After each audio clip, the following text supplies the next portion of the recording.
May 3, 1945, near Bad Tyrol, southern Germany.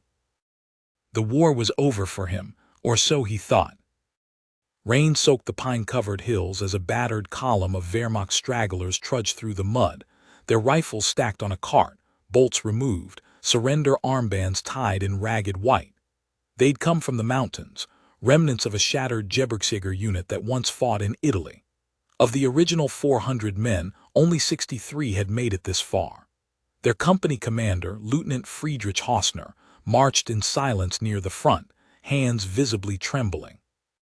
His face was gaunt, the red eagle on his shoulder dulled with grime.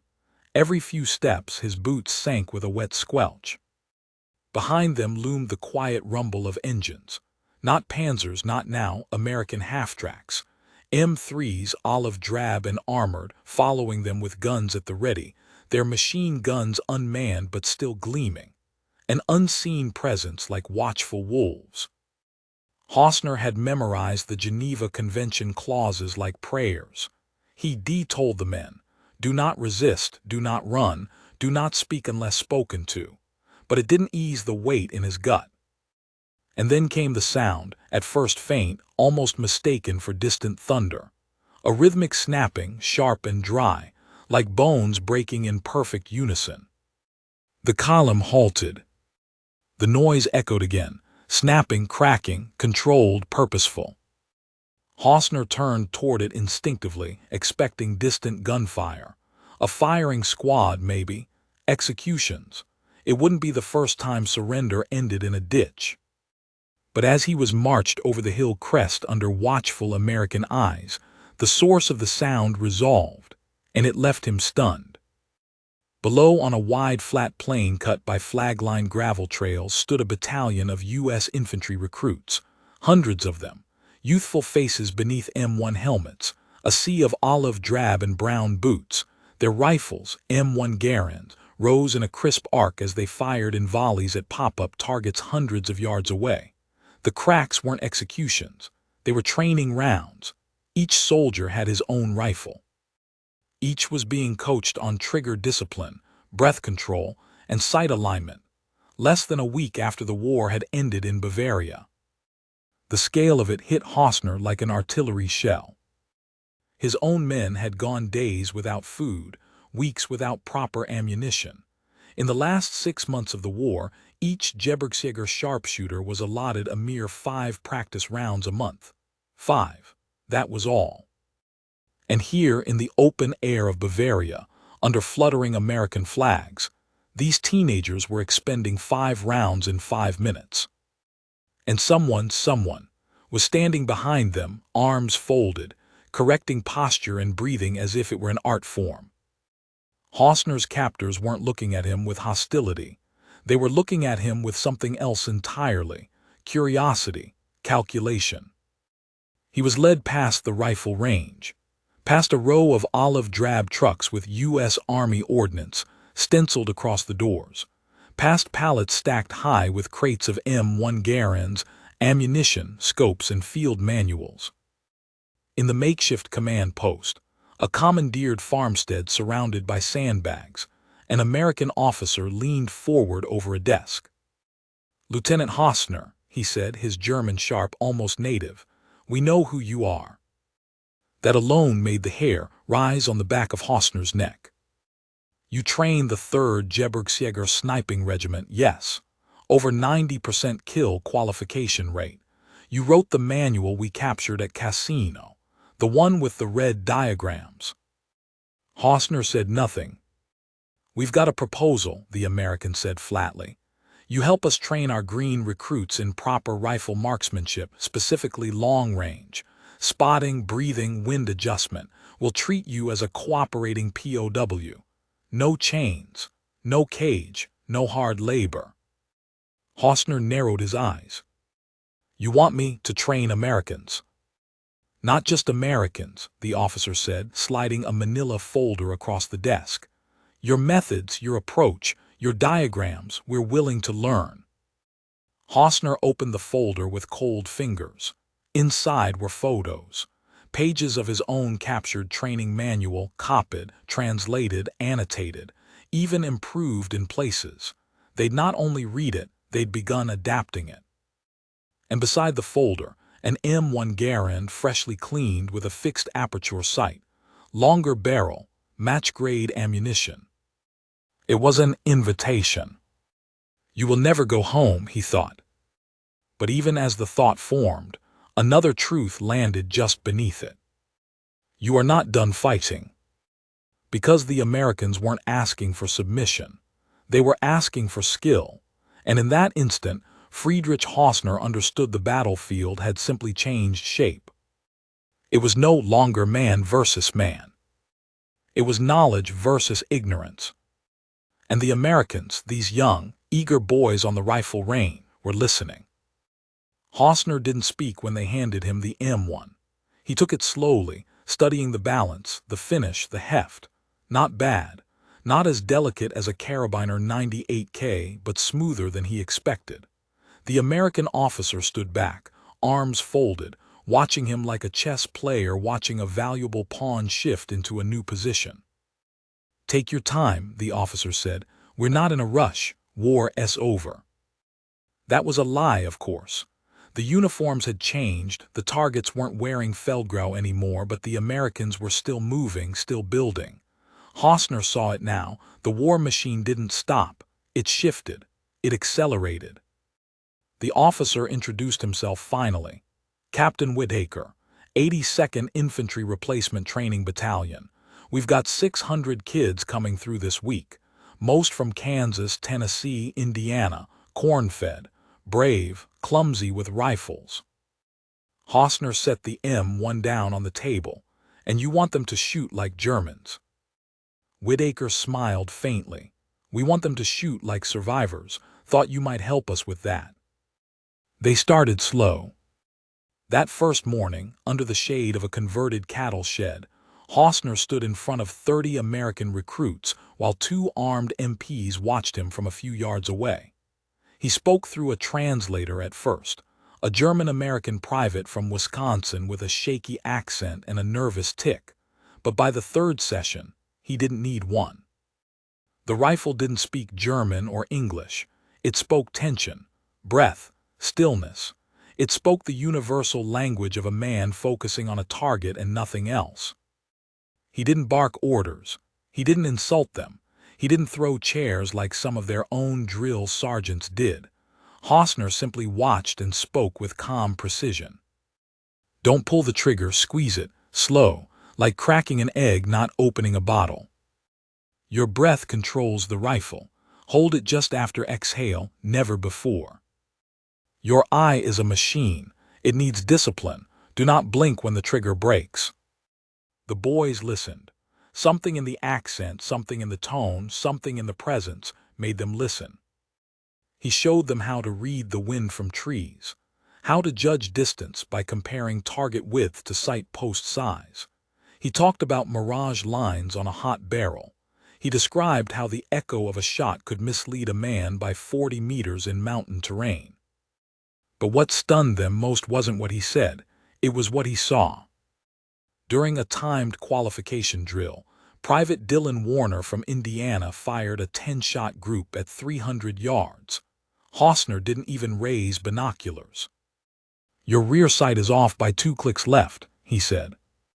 The instructor beside him looked through the scope and blinked. How'd you know that? Hausner said nothing. He walked to the target, pointed to the grouping, neatly clustered 2 inches left of center. You feel it, he finally said, when you've fired enough shots. And he had.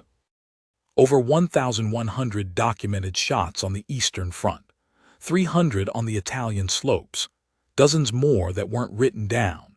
He trained snipers who killed at 700 meters in gusting snow, men who could hit a helmet at 600 while lying belly flat on a rock ledge with their heartbeats pulsing through the rifle stock. He didn't say this. He didn't need to. It was in his hands. In the way he corrected posture with a nudge of 2 fingers. In the way he watched the smoke drift after a misfire and said, "You flinched, 2 centimeters right." Word spread. The American instructors began watching him more closely than the students did. A gunnery sergeant asked if Hausner could draw his old sighting chart from memory. He did, on the back of a latrine inventory form. By the end of the week, that paper was pinned on the wall of the shooting shack with plastic overlays copied from it. By week 2, they gave him freedom to move within the training grounds. By week 3, they gave him a desk. A real desk. Wooden, scuffed, but his. It came with a stack of American training manuals, thick, dry, full of terminology that made his teeth itch. He crossed out pages with red pencil, rewrote diagrams in cleaner formats, annotated sections with exclamation points and questions like "why no wind formula here?" and "this assumes too much about natural stance."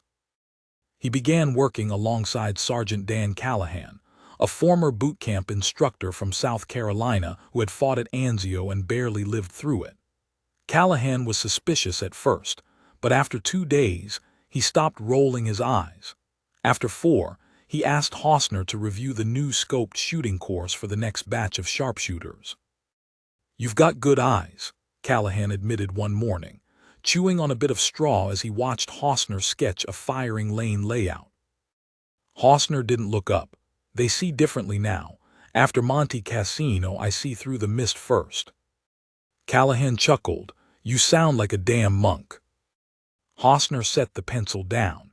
"You lose enough men under fog, you learn to see before it lifts."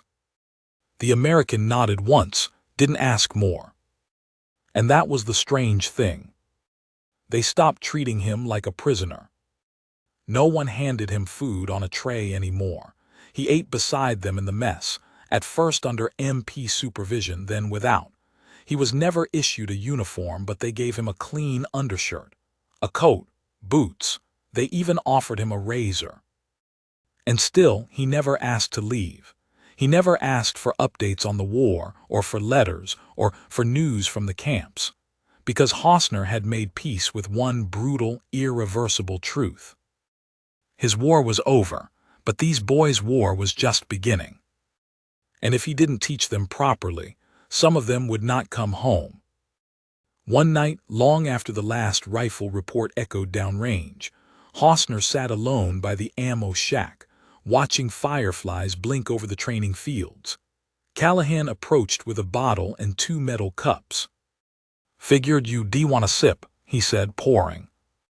Hausner took the cup, sipped, and let the bourbon burn. He exhaled slowly. "Why are you doing this?" Callahan finally asked. "You were the enemy." Hausner didn't answer at first. Then softly, "Because I was once a boy with a rifle, and no one told me the real weight of it. I don't want that mistake repeated." Callahan nodded. "We're shipping some of these kids to the Pacific. Okinawa's still a bloodbath." "I know. Think they'll make it?" "Some will," Hausner said, "if they listen." Another silence. Then Callahan clinked his cup gently against Hausner's. "To listening." A week later, a general arrived. Brigadier General William Marks, white-haired, sharp-eyed, inspecting the base before reassignment orders. He made his way to the rifle range, expecting a demonstration. What he saw instead was 30 fresh recruits shooting in unison, tight groups at multiple distances, calling wind with handmade flags and marking trajectory drift with chalk boards. Who the hell taught them this? Callahan grinned and pointed. Hausner stood at the far end, arms behind his back, nodding as a recruit adjusted for a crosswind. "That man, sir, technically, he's a German POW. The general's eyebrows lifted. "That's so." Wrote the book the Nazis used for sniper training, captured at the Alps. Now he's writing ours. The general folded his arms, watched. Then, after a long pause, "He have a name." Callahan nodded. "Friedrich Hausner." The general said nothing else. He walked over, extended a hand. Hausner looked at it, blinked, then slowly shook it. "You're not who I expected," Marks said. Hausner gave a faint smile. "Nor are you." That afternoon, General Marks ordered a full translation of Hausner's rewritten manual. He sent it with a coded letter to Fort Benning, Georgia. A week later, Friedrich Hausner was flown, escorted, not shackled, to the U.S. mainland. The C-47 rumbled through a gray ceiling of clouds as it crossed the Atlantic, the vibration humming through Hausner's boots. He sat near the rear fuselage, across from two American officers playing poker with greasy cards and quiet voices. No chains, no guards, just a single corporal seated behind him reading a pulp novel.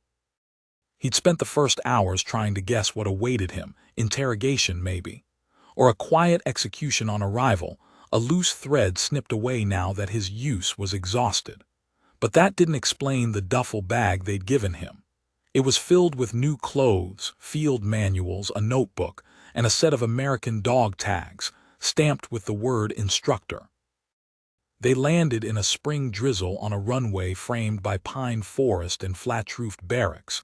Signs flickered past, Fort Benning Infantry School. The name meant little to Hausner until he stepped into the waiting hangar and saw the faces. More than 100 young American soldiers were lined up in formation. Some bore stripes, others fresh uniforms and unsure eyes.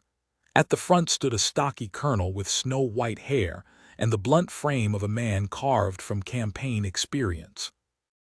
Colonel Richard Donovan, head of the U.S. Army's Advanced Rifle Instruction Program. He didn't waste words. "You're not a prisoner here," he said as he shook Hausner's hand. "You're not a guest either. You're here because what you know saves lives. That makes you a teacher. Understand?" Hausner nodded. Donovan took him to a small white building beside the main firing complex. It had a wooden floor, one window, and a desk stacked with typewritten sheets, translations of Hausner's notes, side by side with American corrections and questions scribbled in red ink. "You'll work from here. You'll sleep 2 doors down. If you need materials, ask. We've got 1,000 rifles, 300 scopes, and enough .3006 to dig a trench in brass. The only thing we don't have is time." Hausner walked to the table, flipping through the pages. "They've already printed this." 1,500 copies, Donovan said. "Went out to sniper schools in Texas, Georgia, Pennsylvania. Your name's not on it, not yet, but the content, that's yours." For a long time, Hausner said nothing. That night he stood on the observation platform behind the 600-yard range and watched 24 recruits cycle through live-fire drills. He noticed the same patterns: flinching on recoil, rushed shots, inconsistent sight picture. But he also saw eagerness, effort, and beneath it all, raw ability. The Americans were fast learners. Donovan walked up beside him. "They don't know who you are," he said. "They don't need to." Donovan studied him for a moment, then said, "Good, but they'll know your work." Hausner spent the next month buried in paper, chalk, and rifle oil. He redesigned the long-range marksmanship curriculum, adjusted timing protocols, rewrote scope calibration procedures. He showed instructors how to teach passive spotting, not staring through a scope, but using peripheral cues, wind flags, and ground dust to read movement. He taught them to draw range cards by memory, to listen for the crack before the bang, to map the terrain not as lines and trees, but as vectors and possibilities. And as the training improved, so did the recruits. On the 1,000-yard range, where few had ever hit consistent groups before, Private Cole Tanner hit 4 of 5 targets on his second week. "How'd you do it?" his instructor asked. Tanner just grinned and said, "The German said I had to see the wind like a river. Guess I figured out how to swim." Hausner never asked for praise, but it came anyway. In the officers' mess, instructors began calling him the Ghost of Cassino in a half-joking tone of reverence. A few veterans from the Italian campaign realized who he was and stayed up late swapping memories of the fog and blood of Monte Cassino. Some still called it Suicide Hill. Others remembered the terrifying crack of German snipers in the morning mist. But none could deny the irony now. That same man, the one whose shots once echoed across rubble and ruin, was now ensuring the Americans could outshoot anyone who tried to follow his footsteps. By June, the program expanded. Requests came in from the Marine Corps, from naval training centers, even from OSS officers who wanted guidance on irregular long-range marksmanship for operations behind enemy lines. Hausner's chalkboard sketches were reprinted as laminated field cards. His simplified windage table was adopted into the latest edition of the U.S. Army Small Arms Manual. He received a new title, Foreign Technical Specialist, and with it a new uniform. It bore no rank, no flag, just a name patch, F. Hausner. The first time he wore it, a private asked if he'd been born in Pennsylvania. Hausner smiled faintly, something like that. But not everything came easy. One afternoon, a confrontation brewed behind the 500-yard range. A sergeant named William Rourke, thick-chested, red-faced and fresh from the Battle of the Bulge, stood in Hausner's path. "You ever shoot Americans?" Rourke asked. Hausner met his eyes. "I did not check uniforms. I shot what was in my scope." Rourke's jaw clenched. "That's supposed to be funny." "No. You killed men who looked like me, sounded like me." Hausner didn't blink. "I trained men who killed thousands. I regret every one of them now. That's why I'm here." Rourke stared for a long time, then spat on the ground beside Hausner's boot and walked off. Donovan said nothing, but later that day Rourke's team was rotated off the long-range drills, not as punishment, just space, time. 3 days later, Rourke returned and asked Hausner for advice on correcting barrel harmonics. It wasn't forgiveness, but it was a start. Then came July 16, 1945. The day the letter arrived. It was plain, no markings, just one folded page inside, sealed with an Army stamp. Subject: Instructor F. Hausner. Classification status: changed, not to be returned to Germany. Retain as technical specialist indefinitely. Signed, General Omar N. Bradley. Donovan read it first, then passed it across the desk without a word. Hausner took the paper and sat down slowly. "They want you here," Donovan said simply. "You won't be repatriated, not unless you ask." Hausner folded the paper again. "No family left. No home." Hausner shook his head. Donovan nodded once, then Fort Benning is home for now. By August, whispers of peace reached even the rifle ranges. Rumors that something enormous had happened in Japan, something unspeakable. 2 cities flattened in seconds. Hiroshima, Nagasaki. The words drifted through the barracks like smoke. And then VJ Day. Victory in the Pacific. The war was over. Hausner sat on the steps of the observation deck as the base erupted in celebration. Trucks honked, bottles cracked. Someone even fired a pistol skyward until a captain tackled him to the ground. Donovan found Hausner staring up at the stars, alone. "No cheers from you?" he asked. "I cheered once before, in 40. We thought we were unstoppable." Donovan sat beside him. "We learned the same thing eventually," he said. "Everyone bleeds." They sat in silence for a while, the sounds of laughter echoing in the distance. Then Donovan said, "We're starting a new course. Advanced Marksmanship, Fieldcraft, Terrain Adaptation. You'll run it." Hausner raised an eyebrow. "You trust me?" "No," Donovan said, "but the men do." Fall settled over Georgia with a slow, golden patience. The pines whispered in the wind. Leaves began to brown and drop, and Fort Benning, though quieter now, remained a living organism, still training, still shifting, still preparing for whatever came next. Friedrich Hausner walked the length of Range 13 just after dawn. He still rose at 500 sharp, even though no one made him. He checked each target frame for warping, noted the wind flags, tested the slope of the soil for rain runoff, and quietly greeted the cooks by name when the mess hall opened. He wore the same uniform every day, standard Army issue, patched with a stitched name tag over the heart. His boots were polished, his notebooks stacked in order by week. His hand-drawn diagrams were now being filed by Army clerks into a catalog that spanned 3 binders and over 600 pages. And the strange part was, no one questioned his presence anymore.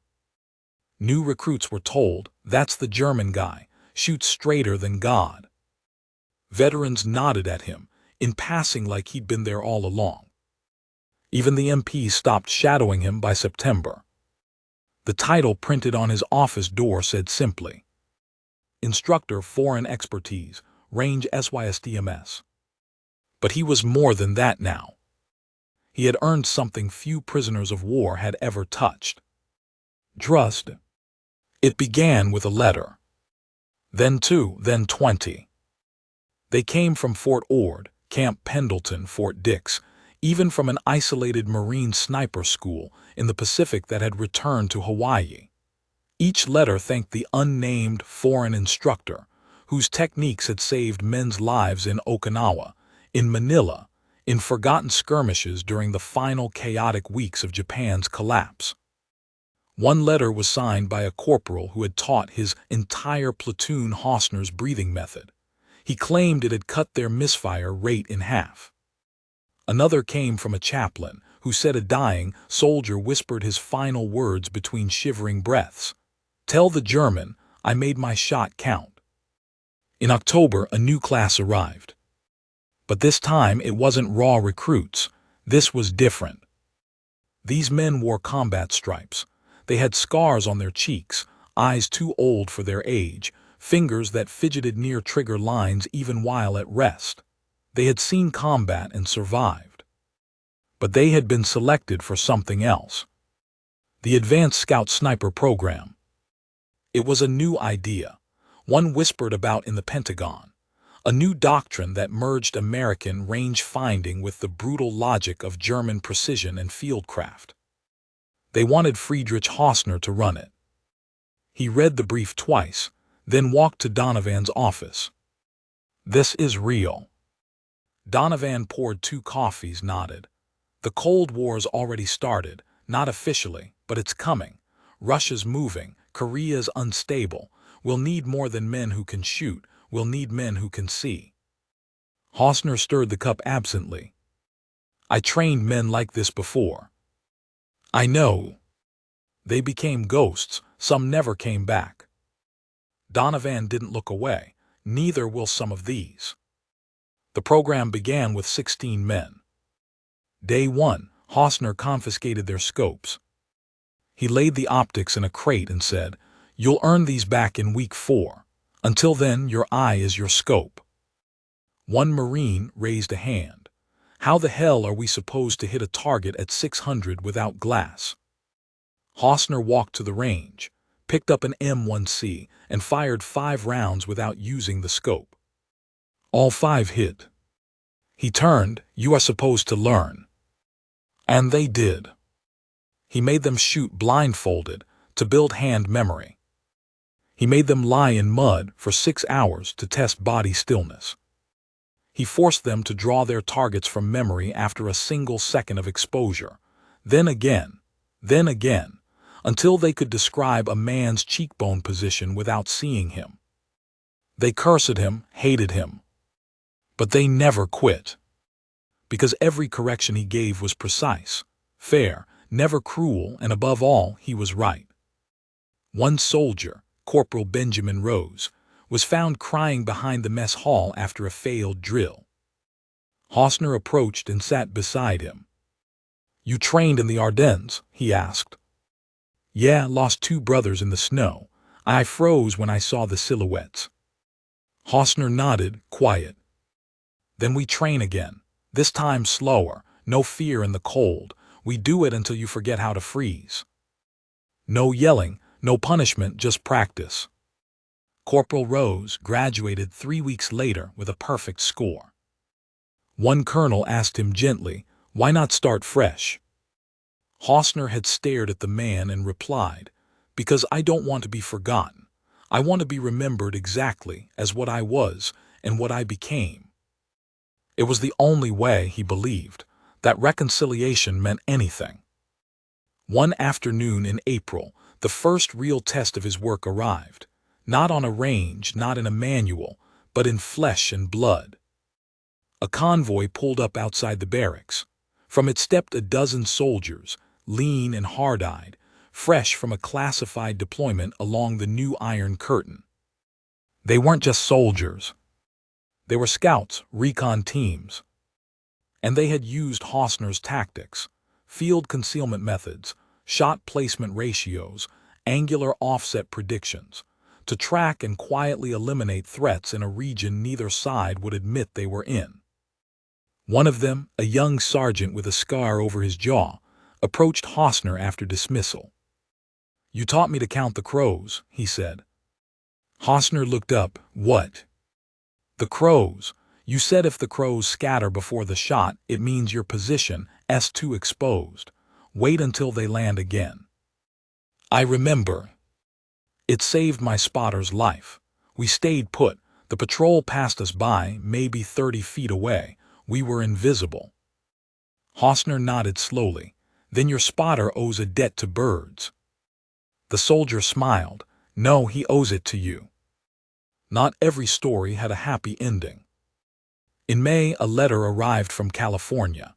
It was from the widow of Private Tanner, one of Hausner's earliest trainees, the boy who once claimed he'd learned to swim in the wind. He had died in a training accident, not in combat, not on deployment, a misfire during a routine drill at Camp Roberts. Hausner read the letter twice, then again. The widow wrote, "He spoke of you often. He said you taught him not just to shoot, but to see. He took pride in his aim because you taught him that every shot has weight, that if you must fire, you do it with full awareness. Thank you for giving him that gift." Hausner did not reply for weeks. He waited until the right words came. Then he sent her a simple note. "He was a better student than I was a teacher. He made every moment count. So shall I." He folded the note and placed it inside a package, a leather-bound notebook filled with field diagrams and margin notes. At the front, he inscribed in pen, "This was the first draft of the training that saved many. Your husband inspired the second." That summer, his role evolved again. Donovan called him into the officers' conference room, where a group of senior figures were gathered. One wore a State Department pin. Another carried files marked "2D Internal." Maps were spread across the table: Europe, Korea, the Middle East. "You know why you're here," Donovan said. Hausner didn't answer. "We're not the only ones thinking about the next war," the man with the pin said.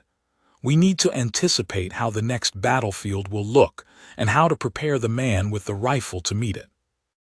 They proposed a series of forward deployment instructor units, civilian-dressed, operating alongside advisory missions, non-combat but tactical, dispensers of training and doctrine, quiet but critical. They wanted Hausner to be the architect. He stood for a long moment, then said, "No." The room went still. "I will not teach men to kill under shadows again," he said. "I will not disappear into another machine. I will only teach openly, or not at all." Donovan was the first to nod. "Then you'll stay here as our foundation." In September 1946, the Army Rifle School formally adopted the Hausner method as the standard for long-range qualification across all branches. It was classified, not hidden, but not advertised either. Its diagrams were credited only to foreign technical consultant. Instructors continued to pass along his lessons, whispered, mimicked, demonstrated with reverence. Break the trigger like a thread, not a lever. If your breathing is loud in your ears, you're already late. A moving branch teaches you more than a moving man. Don't love the rifle, respect it. It does not love you back. And finally, his most repeated line: "A shot must never surprise you. You must know it before the bullet leaves the brass." By year's end, Hausner was spending more time in the library than on the range.